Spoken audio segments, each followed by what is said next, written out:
Hello, podcast listeners. Welcome back to the Rewrite Your Story podcast. This is episode 7. I thank you all so much for tuning in last week to listen to my conversation with Daniel regarding PTSD. As mentioned at the end of that video, we were having him back this week for part 2. He and I just had a lot that we talked about in our Zoom meeting, and I didn't want to cut all that great conversation and have you guys miss it. So this episode is going to be full of some great new tips and tricks, and we definitely go into Daniel's story a bit more. So enough of me rambling on. Sit back, relax, and I hope you enjoy the episode. Hello and welcome to the Rewrite Your Story podcast. If you are someone who is looking to take power back into your life and be in control of your destiny, then this is for you. This podcast was created to empower others by sharing the tools that have truly transformed my life. So sit back, relax, and let's start rewriting your story today.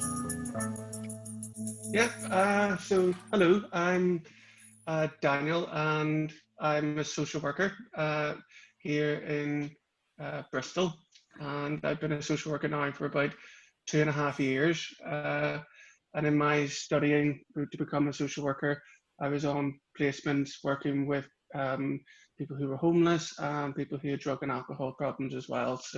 And that's kind of feeding into some of my work at the moment too. And on the side, I play a bit of music, which is how me and Amy know each other. So, yeah. Yeah. I know you listeners might find that a lot of the people I'll bring onto the show I have crossed paths with in some sort of creative aspect in my life. Yeah. A lot of people who know me outside of this know that's kind of my bread and butter and it's my life work. So it just so happens that I come across other talented people out there who also like to make an impact and be part of something more. And Daniel's definitely one of those people. We met 9 years ago. Nearly 10 years now. Oh, yeah. September will be 10 years. Holy shit. Yeah. How have you put up with me for that long? In fairness, how have I put up with you for that long? Also fair. Yeah. Mm-hmm. I think, you know, I can see that. I can see that. Yeah. For anybody that knows me, I kind of refer to Daniel as like my brother from another mother. Like he's the brother I never had.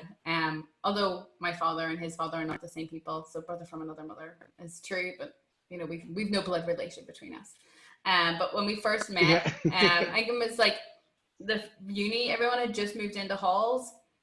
And for people that don't understand what I'm saying when I say uni, I know you American people call it college, but people from our side of the world, we call it university.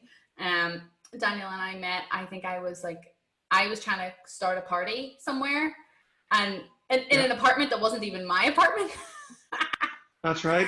They needed like louder music. And I was like, who has speakers?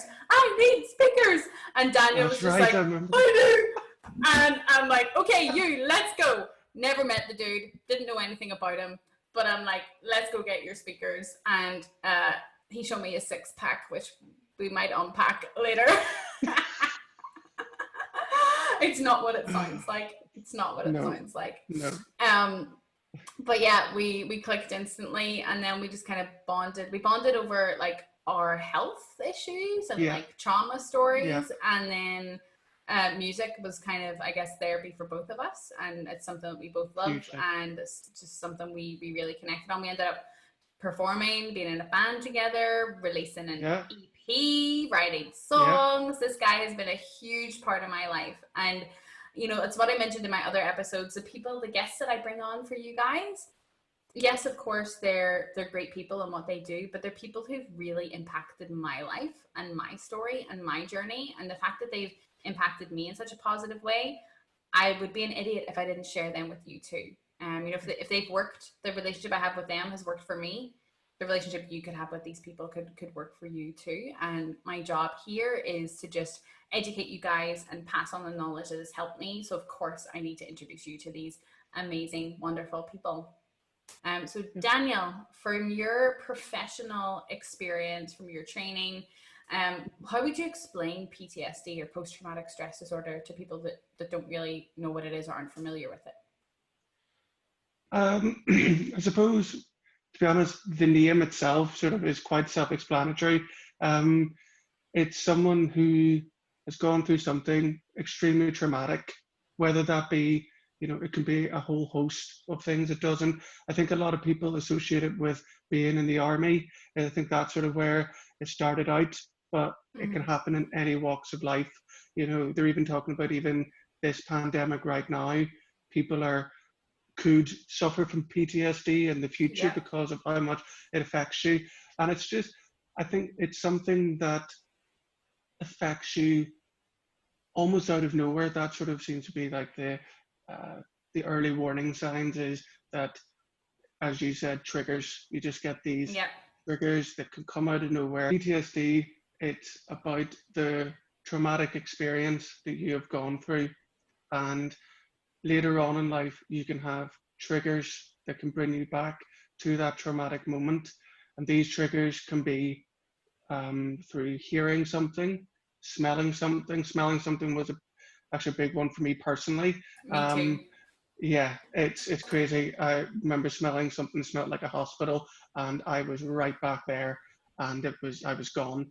And and that kind of, it's the stuff that's bubbling in your unconscious brain that just goes directly to your conscious brain without any filter. It just goes straight there, and that's what PTSD is. And it takes a long time, as I'm sure you're very well aware, Amy, that it takes a long time to work through. And I suppose it's something that, cured is a horrible word, but it's something that you manage. You never fully away from it. You have to develop almost a positive relationship to it to try and understand it and why. Obviously, we've had very different experiences in terms of our PTSD, and each person has their own unique PTSD experience. That's the best way I can try and describe it. And it's just trying to get them to see it for themselves, because then it's a much more healthy relationship that they develop with, because diagnosis can be an extremely scary thing. It can be, being labeled with things can be extremely scary. The worst thing is for me to say, you have it. They've got to develop it themselves, see that they have it for themselves. No one told me I had PTSD. I found it out myself. It was something that I researched myself, and it's about recognizing them. I think one of my big ones, I ended up working in a hospital. So for those who don't know, I've had a kidney transplant. I've you didn't just have, I was going to say, you didn't just have a kidney transplant, Daniel. You've had two. Yeah. So, and then literally 6 months later, after my second one, I started a job as a hospital social worker. And I thought I'd be fine. I thought I'd be absolutely fine. But, but my trigger was the beep that they have for your intravenous strips when the doctor needs to change it, because we had a repair service for the intravenous strips 2 doors up from our office.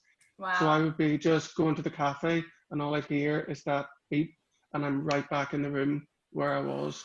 And you've almost got to it's trying to stop yourself in the moment when it's happening and go, okay, this is what it is. And there's almost a level of acceptance. Yeah. A huge level of acceptance. There's a huge level of just trying to understand why it's happening, and trying to make the link. Okay, this is from the intravenous strip. I know that that's what it is. And I know that I'm being brought back to a time in my life that I wouldn't really want to do again. And that's, and it's developing that relationship with it almost. Obviously my experience, and also I suppose, my personal life experience is very much hospital rooted, but I understand that, as we've said before, that it can happen in a variety of ways and for a variety of reasons. But Daniel, I know you, so I kind of know your story. You've hinted on it a little bit here with regards to getting into your profession. So I find, like anyone, anyone who's in that kind of realm of they care about people, they want to give back. A lot of the time, not for everybody, but a lot of the time, that's because you've went through something, or your loved ones have went through something, and you want to provide something and be something more and give back. That's definitely kind of why I've created this podcast, and it's hugely, I guess, why you've went into the career path that you've gone down. 100%. And you know, Daniel mentioned a few times briefly, like he's just passed it like it was nothing. But the guy had mentioned that he had 2 different transplants.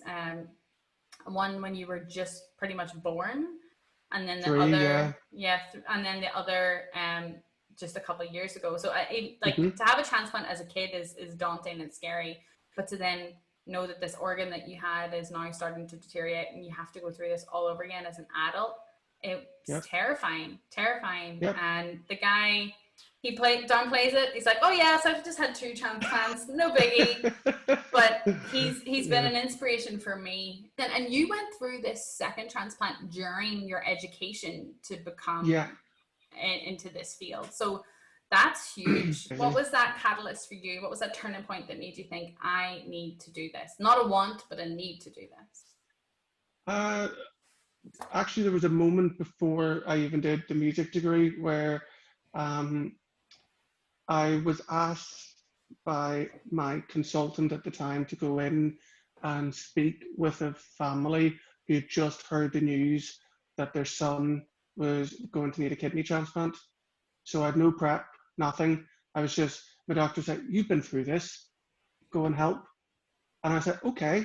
So I just sat down with them for about half an hour and we chatted about, you know, well, how he's going to feel, you know, how I'm still able to do, quote, normal stuff and live a normal life, and all the things that when you're just in complete shock and you think the world's in meltdown when you hear all these big long names or diseases and think everything's at its end. It's trying to go, yep, it's going to be a bit difficult getting there and the wait may be quite long and all of that, but it's trying to tell them that it is going to get better, and when the transplant happens, it's going to be brilliant. Daniel was someone who, you know, had a very slim chance of survival, even in his younger life, and is now, you know, doing amazing things. You know, if you're watching him on the YouTube, a very handsome lad. You know, he doesn't look like someone who's been battling health issues or anything, and he's given back and changed his life around and changed his story completely. You know, someone can go through crazy health story and you know, it can take over your mind, and once it takes over your mind, you can just be a sick person your whole life and never want to get out of that cycle. And Daniel's flipped that switch and came out the other end. You wouldn't even know these things about Daniel. Like, I hadn't a clue when I first met him. And when I mentioned earlier he showed me a 6-pack, it was from when he went through dialysis and he had little holes on his stomach. Because I don't know, I think I made a comment about my heart or something. And then you were like, oh yeah, look at this, and like lift his shirt up, and like right away we were bonding over our weird medical histories.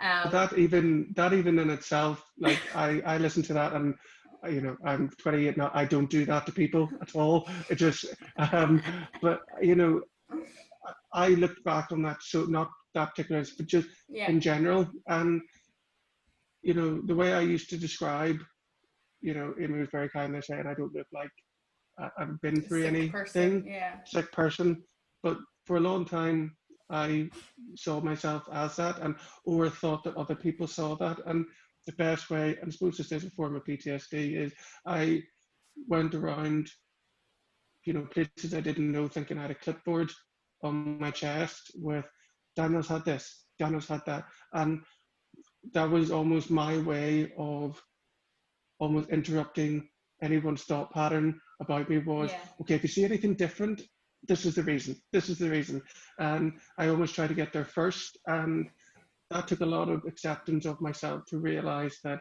people don't see that, people don't automatically, and you know, and that takes a long time and a lot of work to get through. And I want to jump into it a bit more because Daniel, seeing as Daniel, you've brought it up, you're clearly comfortable to talk about it, so I want to dive into it a little bit more, because as you mentioned, like I knew Daniel back then, and right away he was like, "Oh yeah, here's my scars and here's my thing," and like he mentions that was almost a defense mechanism in case she thinks I'm different. This is just so she knows.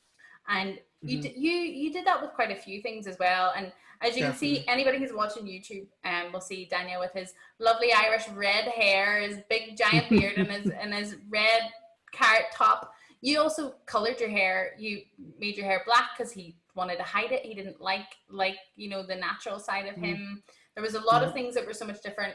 I remember you always kind of almost apologizing for things even though they weren't happening. He was so quiet. You hear Daniel talk now with so much confidence and so much clarity in his voice. You used your voice used to not even be as clear. You used to kind of stutter a little bit and panic and overthink as you speak. So I almost wish I had a clip of the Daniel I first met to then show you the drastic change in this guy. And this has been in a short-term space. Like you kind of went through all of these changes so rapidly and so quickly, but they were so authentic to you. Like the you that I knew back then is still the same you, but you're not hidden anymore. You're not making excuses. No. You're just being you. And like I know back then you were also quite wary of people you let in, and if that person was a real friend or if they were just, you know, there for a reason. And I feel like now with your friend circles, your relationships, you know exactly how these people feel about you. It's not like how you were back then where you're questioning everything. Like now you know who you are. The rest just kind of falls into place. And absolutely, this is why I wanted to get Daniel on, because I know his story. I know who he was and who he has became. And again, it's a huge testament to you guys that this works. This actually works. These steps. It's not just something that I've done and it's changed me. It's changed my past guests. It's changed Daniel's life. These things are within everybody. We just really have to put that time into ourselves if we want it and if we choose it for ourselves. It's not an easy path, as Daniel mentions. It's a continuous one. It takes a lot of work. But a really top thing for me is when I started doing this work was vocalizing it to those who are around me, my close family, my close friends. I'm like, hey guys, like Daniel mentioned, making a little excuse for yourself sometimes, like, hey guys, sorry I went a bit weird there. I'm just kind of working on some of my stuff. I was triggered for a second. I'm okay now. Sorry, I had to step away for a minute. It just, that whole scenario just kind of triggered something in me. And like, and that's such a big moment if you get to that, not sorry, when you get to that stage, you know, when, and yeah, you're absolutely right. Even you were talking about me talking right now, like doing groups was, whenever a couple of years ago, whenever I was working as a drug and alcohol worker, and I had to, you know, basically do these groups, and I was so nervous. And I remember chatting to a few people, and the best advice I ever got, and you alluded to it there, Amy, was actually fronting up to it and saying to a group full of people, I might stutter here, and I'm so sorry. And if you don't understand me, tell me to repeat. I won't be offended by that. And I found the more I told people, the less I did it, because they calmed down and I calmed down. Because if you stutter, and sometimes your face may contort, or if you do anything like that, and that again is through stress, your brain working too quickly, or it's a bit too full from maybe all the stuff you've been through and all of that. And it actually fronting up to it and saying, I'm really sorry, I have a bit of a stutter. You'll see the person who's opposite you who thinks there's something wrong, but if your face is contorting, calm, because they know you see it and they know you're feeling it. And all of a sudden the space and the environment just feels different. And for me, I've noticed the minute I've said that, I just haven't started then the rest of the night or the rest of the conversation, because I've fronted up to it. And that is one of the greatest things I've done for me, you know, day to day, for sure. I love that. See, it works.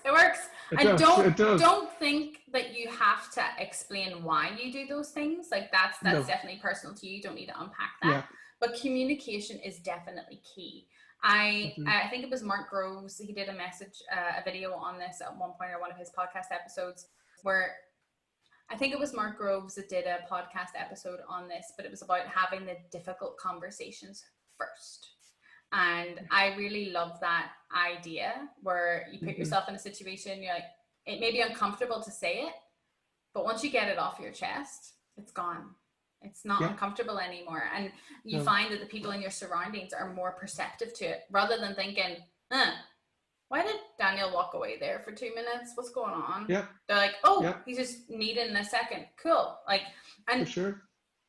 We as humans, we care almost too much, and we think almost too much about what other people think of us. And I feel like I was definitely a big person for that. I lived my life for other people. I cared way too much about what other people thought of me. I worried way too much about what other people thought of me. And once I just was more open about that, and I'm like, hey, just so you know, I might get a little weird by this. I might need to step out for 5 minutes, or just so you know, I got odd back there because of X. Once I communicated that, people were so much more receptive to it. And sometimes people actually were like, oh, you get like that too? I'm that way too. I just thought this was a me thing. And that's another key thing for why we're doing this podcast, why we're doing these episodes, is you are not alone. No. Anybody who's listening to this, who has issues with triggers, who feels like they might have PTSD, struggle with addiction in any kind of form, I've been there. Daniel's been there. There's other people that are listening who have been there. You're not alone. No. Just think about that for a second. You're not alone. It's not just you. You're not going crazy. You're not weird. There's not something wrong with you. You're not broken. This is so common and so normal. And the fact that you're even listening to this shows that you want to try to work on that. You want to make that shift. And that's a huge thing. Like, just like give yourself a hug for a second. Like, yay, you're good. You're good. Yeah. You're good the way you are. Like, this is just something that you want to reprogram in your brain so that you can function a bit better. And great. Who doesn't want to have a better life and a better themselves? Like, hell yeah. Like, I love me, and I want me to be better all the time. Yeah. So you're not on your own. And that was a big thing for me. And I feel like, Daniel, through our conversations, it was a thing for you too. Like, you just think, oh, I'm so weird. People don't want to bother with me. I'm the strange one. Yeah. Fuck that shit. Fuck it. Yeah. We all have it. Yeah. And the more we get confident just talking about it to ourselves, then we're able to talk about it to others. And then you realize there may be people. I actually had a meeting with a woman yesterday who's someone I really look up to, both in the business sense and performance sense. And she opened up to me about some of her struggles, and I'm working on some stuff with her, which I'll be able to disclose in a few months. But for me to hear kind of where she's at right now, and she was telling me everything that's going on, I had to step back for a second. I was just like, you're going through this, but you're like, no, this makes no sense to me, because I have her on such a high pedestal, but she's just human like the rest of us. We all go through this. And you may find, like, people listening, like, there may be celebrities that you look up to, or other people in the business world, or in your profession, in your workplace, in your schooling place that you really look up to, but they have their lives and they have their own shit too. Like, you don't live your life without going through some form of shit. But it's this whole process, this whole game that we call life. It's about how we come out the other end, and do we want to come out winning, or do we want this? What do we let this game take over us, and do we lose? And I don't know about you, but I want to win. Oh, 100%. And I think, like, also there, what really shocked me this year was, this coronavirus and everything like that. I think it made a lot of people's mental health change almost. I think it's made a lot of, certainly in me, there was a lot of stuff I thought, oh, I have that sorted. I haven't opened that chapter, if we're talking metaphors regarding books, I haven't opened that chapter in years. I'm not looking at that. And because you have a bit more time to yourself, all your routines are just thrown out the window. Everything, your whole life has changed so quickly because of lockdown and everything like that. It's totally natural to be scared, to feel, to go into survival mode, to go into all of these feelings during a pandemic, and it's perfectly natural for you to almost develop sort of PTSD-like symptoms going forward. You know, it could be a news story comes up again, talks about coronavirus. That's why, you know, for some people, they just don't want to look at the news because it brings back too much or all of that. And that's just really important to remember, I think, for all listeners, is just to remind yourself that this is a global pandemic. Our brains are not used to working with this at all. There's no manual for this. There's no, you know, you feel what you need to feel to get yourself through this. And it's brought out new emotions in me that I've had to work with, to understand. You know, Amy says my life quite good at the moment, but yet I've had some down days, and I'm going, why? But I'm reminded very, very well by my partner, well, you're going through a global pandemic. It's pretty understandable. And that, I think, is really important to remind listeners, if you've been going through PTSD or have had trauma that you've worked through over the past couple of years, and now the pandemic's hit and you're feeling new triggers or old triggers coming back, you're dealing with things a little bit differently even during this pandemic. And it's just to remind everyone that's okay. And, you know, and I think one good thing about lockdown is you can give yourself a bit more time for me. And that's what I've learned. And I hope other people can have that chance too. Yeah. So. Oh my gosh. It's been so good for the me time, for sure. Yeah. It's so influential. It's been so impactful. And I guess, especially for me, I don't know if people know this much about my story in this aspect, but just before lockdown, it was the first time I've actually lived on my own, completely on my own. Wow. And then lockdown hit, and then I'm like, oh, okay, so I'm just on my own. Like, I can't give my colleagues hugs, and anybody who knows me knows I'm a big physical touch person. I'm like, give me a hug, give me affection. So to have that shift was pretty tough. And like, you know, I'm doing this podcast, I sound like I have my, for want of a better expression, my shit together. But there was definitely a couple of times where I was just like really lonely. And, you know, isolation is there for its reason, for its medical safety purposes and everything there. But I just want to remind you guys that, you know, yes, we may have to step away from our friends and step away from people. And if you are going through some sort of emotional battle and you are just looking more inward and you're on your own, you can pick up a phone. As scary as that may be, sometimes it's scary to call someone and say, I need to just talk. Are you there? It's so important to do so. Don't ever feel like 100%. You're annoying someone, bothering them, especially now more than ever, because you're on your own, you're around less people. It's so important to still keep that contact up. I was starting to get tired of Zoom calls and video calls, and I isolated myself even from a communications perspective for a while, and it was horrible. And I kind of caught myself on and realized, no, I need to talk. I need to just speak to people, regardless if it's in person or not. So please do that if you're feeling that way, or if you've been feeling that way and you're listening to what I'm saying now. Stop listening to the episode and go pick up a phone. Call someone you love. Call someone you've been thinking about. My kind of rule during this whole pandemic has been, if I think about my friend that I miss, if I wonder what they're up to, rather than just sitting in that and thinking, I wonder what Daniel's doing, I wonder how he's been, I'll just fucking call him and ask him. It's so easy. And then when I call you and I speak to you, I don't feel lonely anymore, because I'm not just sitting there thinking about you. I'm like, oh, hey. And you're like, yo, what's up? And we just have a conversation. It's so important. Absolutely. So I know we've been talking about PTSD and triggers here, but like Daniel said, during this global pandemic that we've never experienced before, there is no guidebook, there is no rules, but just make sure to look after you.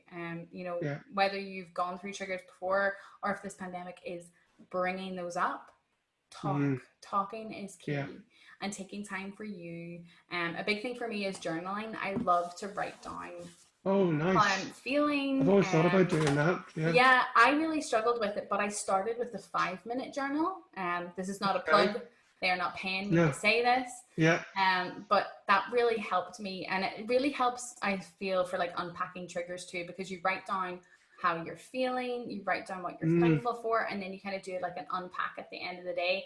And it's really cool sometimes to see how your mind shifts change from the morning to the night.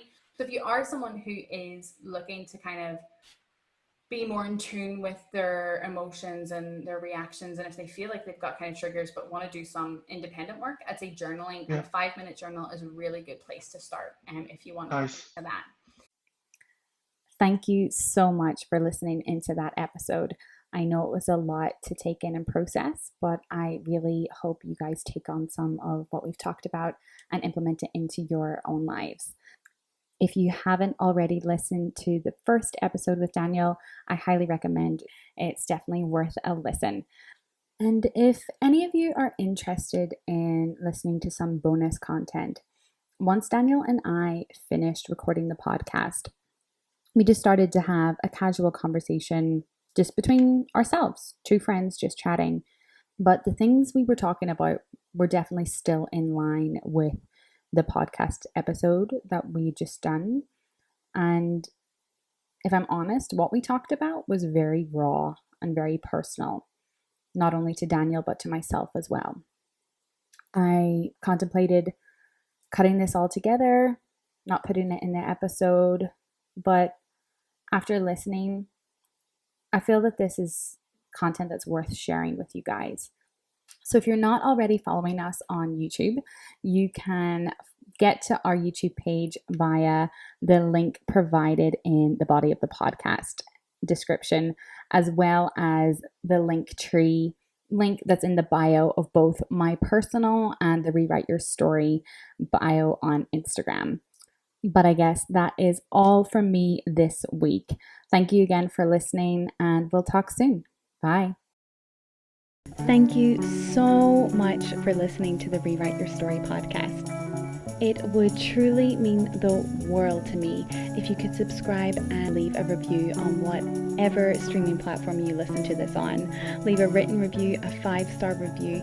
It truly helps to get this into the ears of those who really need to hear it. If you're not already a member of the Rewrite Your Story community, you can find us at rewriteyourstory.ca on Facebook, Instagram, and our website.